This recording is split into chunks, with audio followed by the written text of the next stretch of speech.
राधे राधे भक्तों, welcome to my channel Mannu की खुशबू। आज हम आपको सोमती अमावस्या की व्रत कथा सुनाते हैं। ध्यान से सुनिए और प्लीज़ वीडियो को स्किप मत कीजिए, क्योंकि इस कथा को पढ़ने एवं सुनने से आपको बहुत ही पुण्य प्राप्त होता है, धन लाभ होता है और आपके परिवार में सुख शांति बनी रहती है। बोलिए हर हर महादेव। एक गरीब ब्राह्मण था। उस परिवार में पति पत्नी के अलावा एक पुत्री भी थी। वह पुत्री धीरे धीरे बड़ी होने लगी। उस पुत्री में समय और बढ़ती उम्र के साथ सभी स्त्रीयोचित गुणों का विकास हो रहा था। वह लड़की सुंदर, संस्कारवान एवं गुणवान थी, किंतु गरीब होने के कारण उसका विवाह नहीं हो पा रहा था।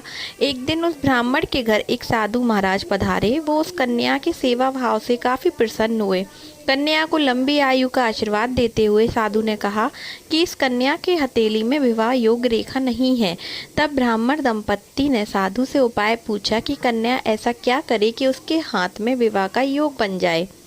साधु ने कुछ देर विचार करने के बाद अपनी अंतर्दृष्टि से ध्यान करके बताया कि कुछ दूरी पर एक गांव में सोना नाम की धोबिन जाति की एक महिला अपने बेटे और बहू के साथ रहती है, जो बहुत ही आचार विचार और संस्कार संपन्न तथा पति परायण है। यदि यह कन्या उसकी सेवा करे और वह महिला इसकी शादी में अपने मांग का सिंदूर लगा दे, उसके बाद इस कन्या का विवाह हो तो इस कन्या का वैधव्य योग मिट सकता है। साधु ने यह भी बताया कि वह महिला कहीं आती जाती नहीं है। यह बात सुनकर ब्राह्मणी ने अपनी बेटी से धोबिन की सेवा करने की बात कही। अगले दिन कन्या प्रातः काल ही उठकर सोना धोबिन के घर जाकर साफ सफाई और अन्य सारे काम करके अपने घर वापस आ गई। एक दिन सोना धोबिन अपनी बहू से पूछती है कि तुम तो सुबह ही उठकर सारे काम कर लेती हो और पता भी नहीं चलता। बहू ने कहा, माँ जी, मैंने तो सच सोचा कि आप ही सुबह उठकर सारे काम खुद ही खत्म कर लेती हैं। मैं तो देर से उठती हूँ। इस पर दोनों सास बहू निगरानी करने लगी कि कौन है जो सुबह ही घर का सारा काम करके चला जाता है। कई दिनों के बाद धोबिन ने देखा कि एक कन्या मुँह अंधेरे घर में आती है और सारे काम करने के बाद चली जाती है। जब वह जाने लगी तो सोना धोबिन उसके पैरों पर गिर पड़ी। पूछने लगी कि आप कौन हैं और इस तरह चुपकर मेरे घर की चाकरी क्यों करती हैं। तब कन्या ने साधु द्वारा कही गई सारी बात बताई।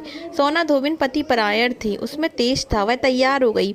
सोना धोबिन के पति थोड़ा अस्वस्थ थे। उसने अपनी बहू से अपने लौट आने तक घर पर ही रहने को कहा। सोना धोबिन ने जैसे ही अपने मांग का सिंदूर उस कन्या की मांग में लगाया, उसका पति मर गया। उसे इस बात का पता चल गया। वह घर से निर्जल ही चली थी, यह सोचकर कि रास्ते में कहीं पीपल का पेड़ मिलेगा तो उसे भवरी देकर उसकी परिक्रमा करके ही जल ग्रहण करेगी।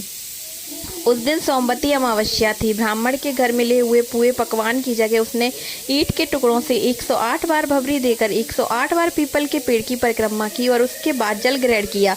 ऐसा करते ही उसके पति के मुर्दा शरीर में वापस जान आ गई। धोबिन को पति वापस जीवित हो उठा। इसलिए सोमवती अमावस्या के दिन से शुरू करके जो व्यक्ति हर अमावस्या के दिन भवरी देता है, उसके सुख और सौभाग्य में वृद्धि होती है। पीपल के पेड़ में सभी देवों का वास होता है। जो व्यक्ति हर अमावस्या को ना कर सके, वह सोमवार को पड़ने वाली अमावस्या के दिन 108 वस्तुओं की भवरी देकर सोना धोबिन और गौरी गणेश का पूजन करता है, उसे अखंड सौभाग्य की प्राप्ति होती है। ऐसी प्रचलित परंपरा है कि पहली सोमवती अमावस्या के दिन धान, पान, हल्दी, सिंदूर और सुपारी की भवरी दी जाती है। उसके बाद ही सोमवती अमावस्या को अपने सामर्थ्य के हिसाब से फल, मिठाई, सुहाग सामग्री, खाने की सामग्री इत्यादि की भवरी दी जाती है और फिर भवरी पर चढ़ाया गया सामान किसी सुपात्र ब्राह्मण, नंद या भांजे को दिया जा सकता है। हर हर महादेव। आपको ये वीडियो कैसा लगा कमेंट बॉक्स में ज़रूर बताना और वीडियो को लाइक कीजिए, हमारे चैनल को सब्सक्राइब कीजिए। Thank you so much. Thanks for watching. Radhe Radhe. Radhe Radhe भक्तों, welcome to my channel Mannu की खुशबू। आज हम आपको सोमती अमावस्या की व्रत कथा सुनाते हैं।